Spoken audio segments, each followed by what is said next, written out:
Labors of Hercules. Introduction. Paano nagsimulang magtrabaho si Hercules?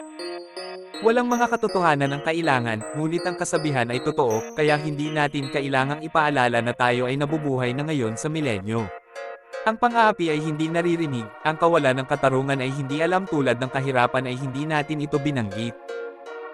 Ang kapayapaan at kaunlaran ay naghahari sa lahat ng dako, naghahari ang hustisya sa buong mundo. Siyempre, may panahon na ang mga tao ay nagsisinungaling, niloko, nang-aapi, nagpuputol ng lalamunan sa isa't isa at nagpupumilit ng bulsa ng isa't isa, kapag ang isang klase ay kumain ng marami, habang ang isa ay nagugutom. Nang ang isang klase ay nagsusuot ng kulay ube at pinong lino sa kanilang mga palasyo at pinalamanan ang kanilang mga sarili tulad ng mga halimaw na lalaki, habang sa mga pagawaan ay nagugutom sila para sa mga kalansay, si Lazarus ay nagsuot ng isang sira na uniforme at hilaw na pagkain. Kaya tiyak na ang mundo ay gumawa ng kamangha-manghang pag-unlad sa pag-abot sa kasalukuyang pinagpalang kalagayan nito. Paano ito naging posible? Kasama si Hercules, nagsagawa siya ng isa pang serye ng mga ekspedisyon na malinaw na kalamangan. Ang guro ay tumingin mula sa kanyang upuan sa lumulutang na dagat, sa lupa na kasing flat ng Alpes ni Mr. Wild, at sa pinakamagandang kalangitan, at nakita ang kahangalan ng lupa at dagat. Sa mga araw na iyon ay may kasamaan sa dagat, at masama sa lupa. At imposible kahit na ang Ingles na tar ay humipo ng tar, kaya tinawag namin itong dagat.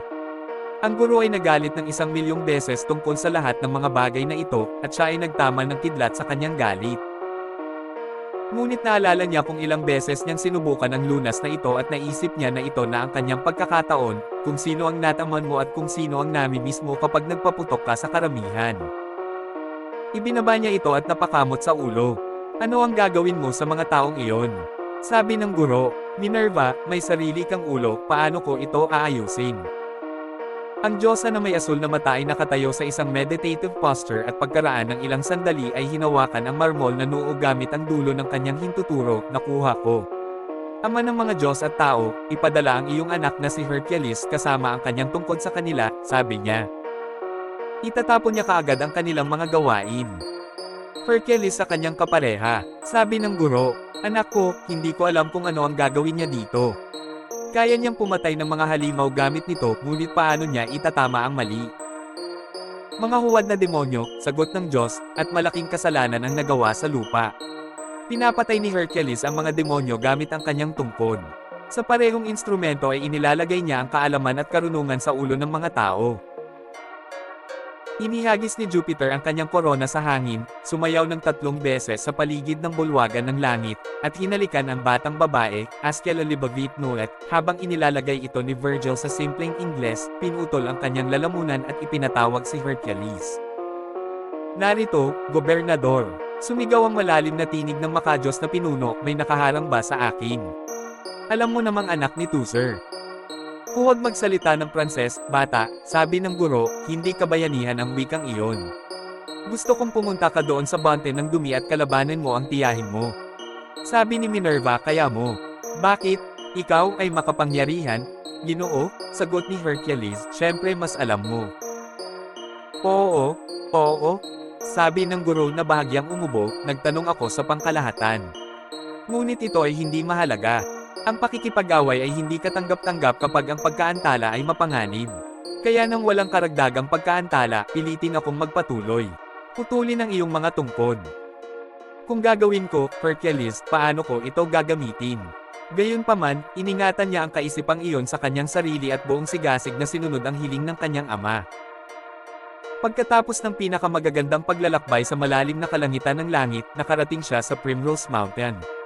Sa tingin ko, sabi ng anghel, inihahanda ang sarili para sa kanyang misyon, para akong Don Quixote medyo mataba. Chapter 1. Ang unang paggawa. Paano pinatay ni Hercules ang pulang leon, mas malakas kaysa sa nimin na leon? Ang unang halimaw na sinalakay ni Hercules ay isang payak at mabangis na leon, kung saan ang Nemean lion lalo na si Lion Wallace ay isang pusa. Ang leon na ito ay hindi 4 na paa, o kahit 2 paa, dahil si Hercules ay walang isang paa na natitira upang tumayo. Ito ay isang hayop na may 2 paa, ngunit anong hayop iyon? Nakasuot ito ng pulang Amerikana na may dilaw na palawit sa magkabilang balikat, sa halip na mane, nakasuot ito ng matigas na itim na kwelyo sa leeg. Ang ulo nito ay pinalamutian ng isang itim na balabal na kahawig ng isang kumot na hugis bato, kung saan sumibol ang malalaking puti at pulang balahibo. Ang matatalino nitong mga paa o kamay ay may mga sandata na bakal, kung saan umagos ang kulay ubing dugo. Ang kidlat ay kumislap mula sa mga mata nito at nagdere ito ng apoy, usok at pulang mainit na mga kanyan. Sa ibabaw ng nasusunog na lungsod at sa entabladong may bahid ng dugo, sa ibabaw ng durog at nagkalat ng mga bangkay, siya ay lumakad, tinatapakan ang mga patay hanggang sa kanyang kamatayan. May mga sigawan, paninisi, galit at awa sa paligid. Isang hukbo ng kanyang mga anak, na parehong kakilakilabot, ang sumunod sa kanya, kinaladkad nila ang malambot at magiliw na mga babae sa buhok at dinala sila sa mabatong mga lansangan. Pinunit ang maliliit na bata at binali ang mga panga ng mahihinang matatandang lalaki. Sinira niya ang lupa at ininsulto ang langit sa loob ng mahabang panahon. Siya ay isang mamamatay mula sa simula at ang kanyang pangalan ay digmaan.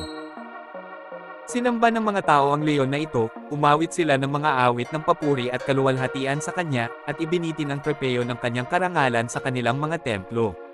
Niluwalhati nila ang kanyang mga anak upang gawin ang kanilang kabutihan.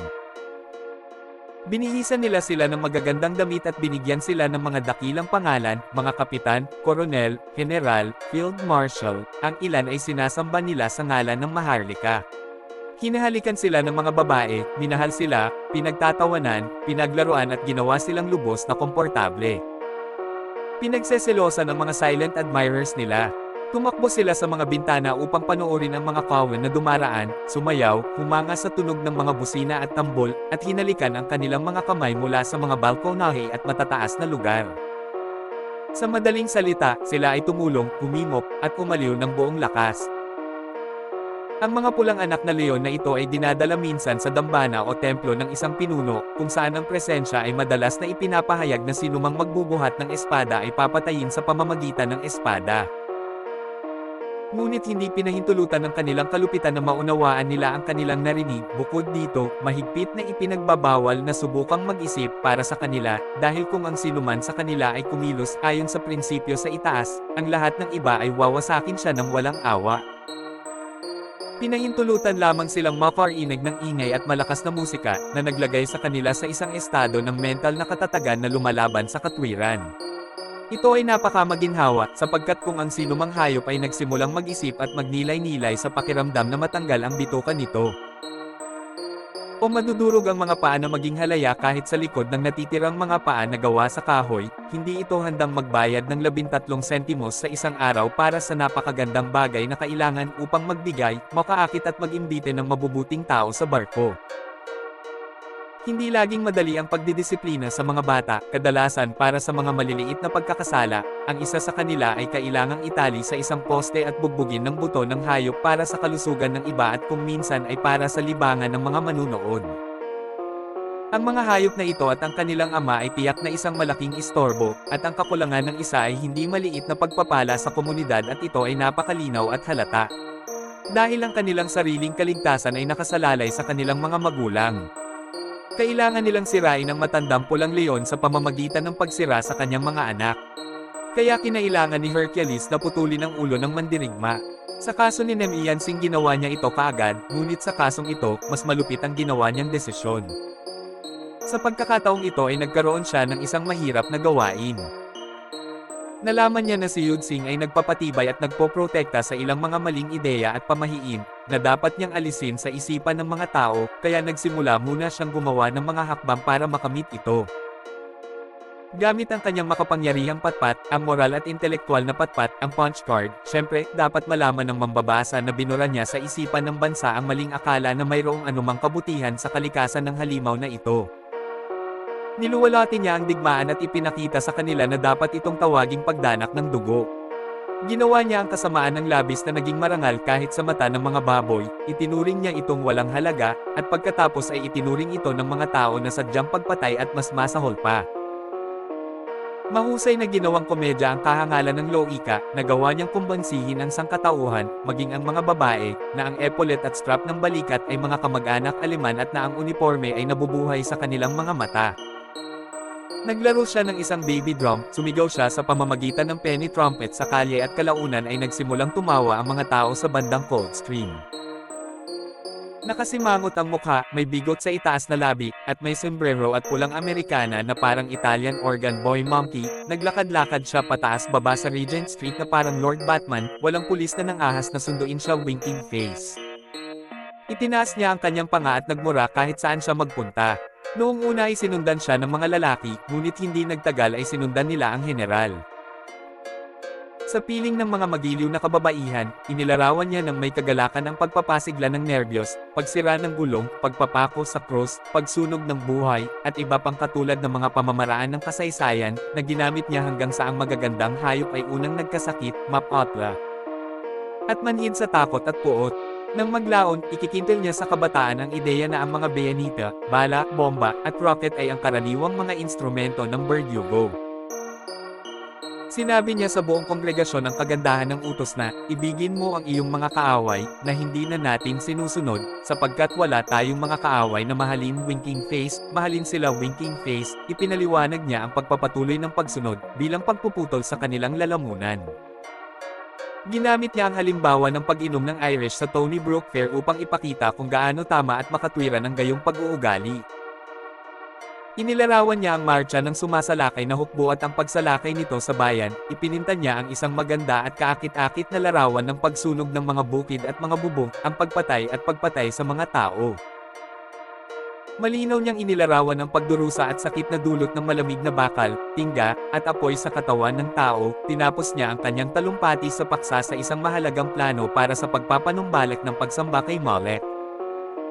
Sa wakas ay nabuksan ang mga mata ng mga tao, at maging ang mga Pranses, na nag-aakalang mali ang digmaan, ay natawa sa maluwalhating komedya na ito.